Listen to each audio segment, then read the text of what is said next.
Welcome back to the channel student. तो आज हम लोग करने वाले हैं जैक बोर्ड क्लास 10 का हिंदी ए का सेट 3। ठीक है, तो सेट 1 और 2 कंप्लीट हो चुका है। आप लिंक डिस्क्रिप्शन में जा करके देख लेंगे, वहाँ पे आपको लिंक मिल जाएगा। और साथ में जो न्यू व्यूअर्स है वो चैनल को सब्सक्राइब कर ले। प्लेलिस्ट बना हुआ है, प्लेलिस्ट में भी आप देख सकते हैं। उसके साथ ही इंग्लिश का 1 to 5 जितना भी सेट है सारा का सारा कंप्लीट हो चुका है, तो उसमें भी आप लोग जा करके उसको भी आप लोग जा करके देख लीजिएगा। ठीक है, तो स्टार्ट करते हैं। फर्स्ट में आपका एक गद्यांश दिया हुआ है, गद्यांश को पढ़ना है। तो देखिए, गद्यांश में दिया हुआ है कि मानव जाति को अन्य जीवधारियों से अलग करके महत्व प्रदान करने वाले जो एकमात्र गुरु हैं वह उसकी विचार शक्ति। मनुष्य के पास बुद्धि है, विवेक है, तर्क शक्ति है, अर्थात उसके पास विचारों की अमूल्य पूंजी है। अपने सद्विचारों की नींव पर ही आज मानव ने अपनी श्रेष्ठता की स्थापना की है और मानव सभ्यता का विशाल महल खड़ा किया है। यही कारण है कि विचारशील मनुष्य के पास जब सद्विचारों का अभाव रहता है तो उसका वह मानस कुविचारों से ग्रस्त होकर एक प्रकार से शैतान के वशीभूत हो जाता है। मानवीय बुद्धि बुद्धि जब सद्भावों से प्रेरित होकर कल्याणकारी योजनाओं में प्रवृत्त रहती है तो उसकी अच्छाइयों का कोई अंत नहीं होता, किंतु जब वहाँ कुविचार अपना घर बना लेते हैं तो उसकी पाशविक प्रवृत्तियाँ उस पर हावी हो जाती है। हिंसा और पापाचार का दानवी साम्राज्य इस बात का द्योतक है कि मानव की विचार शक्ति जो उसे पशु बनने से रोकती है उसका साथ देती है। ठीक है, बहुत अच्छा पैसेज दिया हुआ है। अभी देखिए इससे क्वेश्चन करते हैं। तो फर्स्ट पैसेज तो हालांकि थोड़ा इजी ही रहता है। देखिए, फर्स्ट क्वेश्चन है कि मानव जाति को महत्व देने में किसका योगदान रहा है। तो देखिए आंसर बी में दिया हुआ है विवेक और विचारों का, तो बी नंबर चूज कर लेंगे। विवेक और विचारों का बहुत योगदान रहा है। सेकंड क्वेश्चन है कि मनुष्य की श्रेष्ठता की नींव क्या है। तो मनुष्य जो श्रेष्ठ है उसका नींव क्या है, तो सद्विचार। सी नंबर इसका आंसर चूज कर लेंगे। उसके बाद थर्ड क्वेश्चन है विचारों की पूंजी में शामिल नहीं है।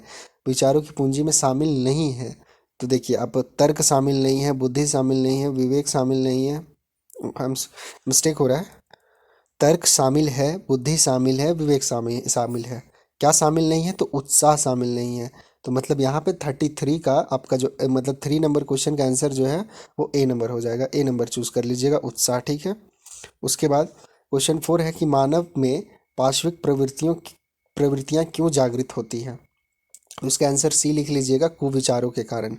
उसके बाद आपका फिफ्थ नंबर में है कि सद्विचारी विचार का विलोम शब्द क्या होता है। सद्विचार का विलोम शब्द बताना है। तो देखिए सद्विचार का विलोम शब्द आपका हो जाएगा दुर्विचार। सद्विचार अच्छा विचार, दुर्विचार खराब विचार। ठीक है, उसके बाद आपका आगे फिर से एक पैसेज दिया है, पद्यांश दिया हुआ है।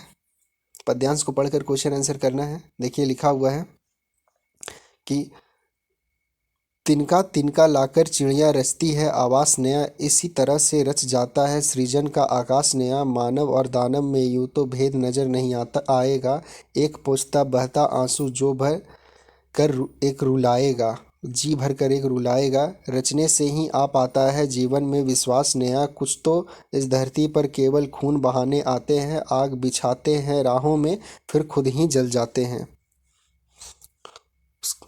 फिर आगे है, जो खुद मिटने वाले होते वे रचते इतिहास नया। मंत्रनाश का पढ़ पढ़ा करे कुछ मंत्रनाश का पढ़ा करे कुछ, द्वार द्वार पर जा करके फूल खिलने वाले रहते घर घर फूल खिला करके। ठीक है, तो बहुत अच्छा यहाँ पे ये पद्यांश दिया हुआ है। अब इसका देखते हैं क्वेश्चन आंसर कि सृजन के आकाश से क्या आशय है। इसका आंसर ए नंबर देखिए, नए आकाश का बनना। ठीक है, तो ए नंबर चूज कर लेंगे। फिर 7 नंबर क्वेश्चन है कि चिड़िया अपना घोंसला क्या जोड़कर बनाती है। तो चिड़िया अपना घोंसला जो है तिनका तिनका लाकर बनाती है। सी नंबर चूज कर लीजिए। फिर 8 नंबर क्वेश्चन है कि मानव और दानव में क्या अंतर है। तो इसमें ए नंबर देखिए, मानव आंसू पोंछते हैं और दानव आंसू लाते हैं। पैसेज में ऐसा आपका देखिए यहाँ पे दिया हुआ है कि मानव जो है आपका दानव में यूं तो भेद नज़र नहीं आएगा, एक आंसू पोंछता है दूसरा बहाएगा मतलब रुलाएगा, ये आपका दिया हुआ है तो इसी से हो गया। उसके बाद आपका ये थोड़ा सा कंफ्यूजिंग क्वेश्चन है, एक्चुअली बहुत कंफ्यूज करता है। सेकंड पैसेज थोड़ा डिफिकल्ट रहता है। उसके बाद 9 नंबर देखिए, नाश का विलोम क्या है। नाश करना, तो नाश का विलोम होता है सृजन, निर्माण करना मतलब बनाना। ठीक है, तो सी नंबर चूज करेंगे। फिर 10 नंबर है कि कविता का संदेश क्या है।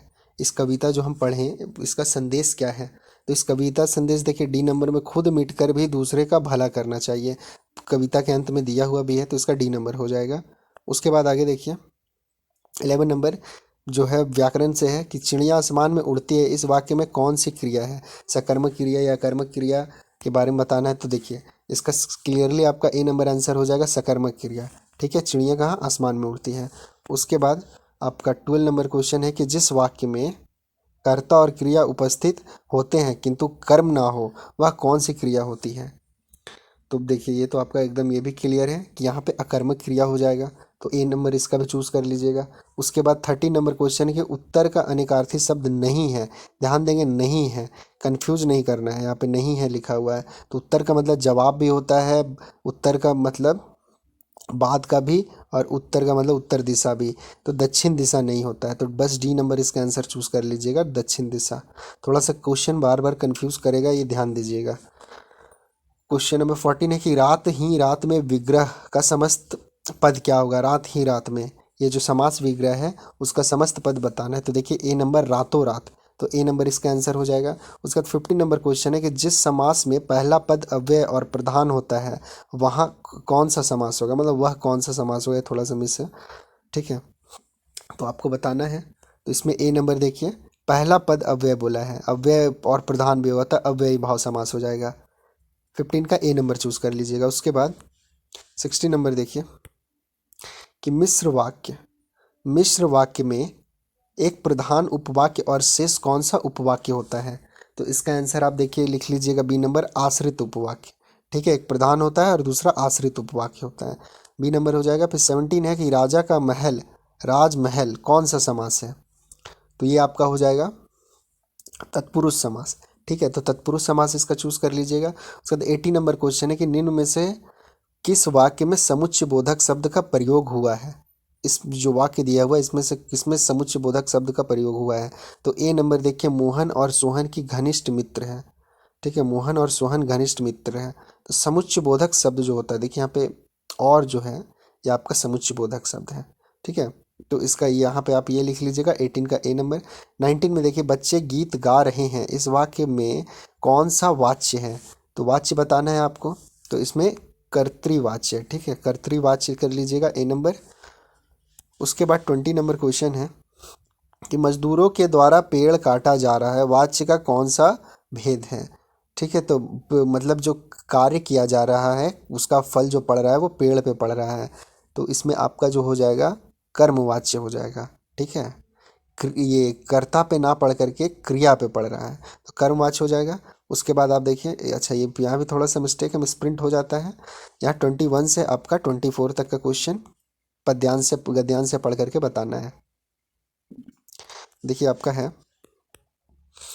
कि मन ही मांझ रही, कहिए जाय कौन पे उधौ नाही परत कहीं, अवधि आधार आस आवंत की तन मन बिथा सही, अब इन जोग संदेशनी सुनी सुनी बिरहिनी दही, चाहती हुती गुहारी जीतही उत तय धार बही, सूरदास अब धीरे धरी हई, क्यों मर्यादा ना लही। तो ये देखिए जो पद है सूरदास का पद नहीं है, सूरदास का पद से लिया गया है। क्वेश्चन देखिए फर्स्ट दिया हुआ है कि प्रस्तुत पद में किसकी मन की बात मन ही मन में रह गई है।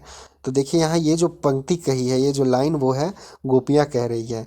ठीक है, तो गोपियों का बात मन ही मन में रह गया, तो 21 का ये नंबर चूज कर लीजिएगा। फिर 22 क्वेश्चन है कि कृष्ण ने गोपियों के लिए कौन सा संदेश भिजवाया है। तो कृष्ण है जो कि गोपियों के लिए योग का संदेश भिजवाए हैं। ठीक है, देखिए जोग संदेशानी, ठीक है संदेशनी, जोग यानी योग का।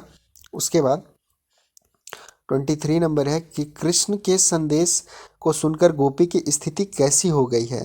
तो गोपियों की स्थिति जो है देखिए विरह की आग जगी।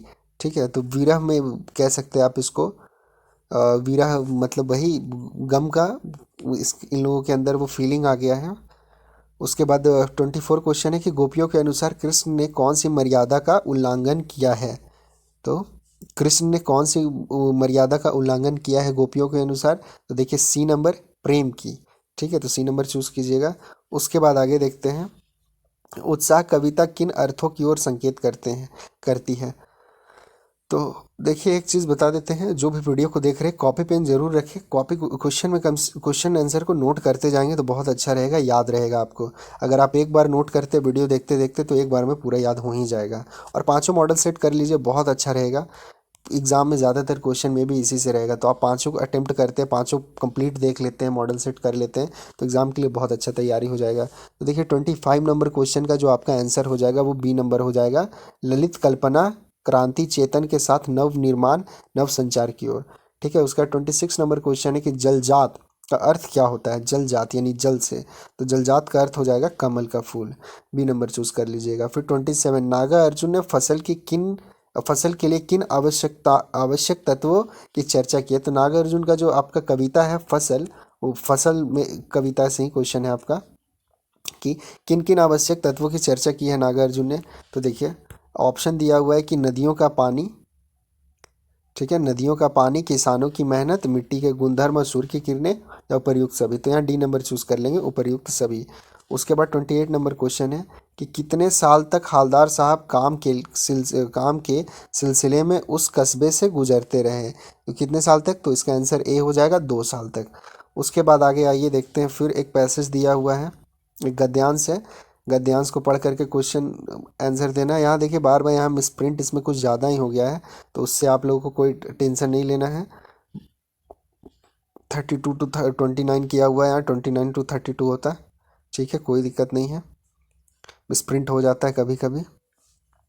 उसके बाद आपका देखिए दिया हुआ है गद्यांश की, बार बार सोचते क्या होगा उस कौम का जो अपने देश की खातिर घर गृहस्थी जीवन जिंदगी सब कुछ होम देने वालों पर भी हंसती है और अपने लिए बिकने के लिए मौके ढूंढती है। दुखी हो गए 15 दिन बाद फिर उसी कस्बे से गुजरे। तो ये देखिए कस्बे से गुजरे, यहाँ वो क्या बोलते हैं, वो नेताजी का चश्मा जो अभी पाठ पढ़ रहे थे, नेताजी का चश्मा से ही दिया हुआ है। तो आप क्या करेंगे ना, इसको स्क्रीनशॉट लेकर के एक बार पढ़ लेंगे, तो उसी से दिया हुआ है, तो काफ़ी इजी रहेगा। हम लोग क्वेश्चन आंसर करते हैं, नहीं तो वीडियो काफ़ी लंबा हो जाएगा। देखिए कि प्रस्तुत गद्यांश किस कहानी से लिया गया है। तो इसका आंसर हो जाएगा नेताजी का चश्मा।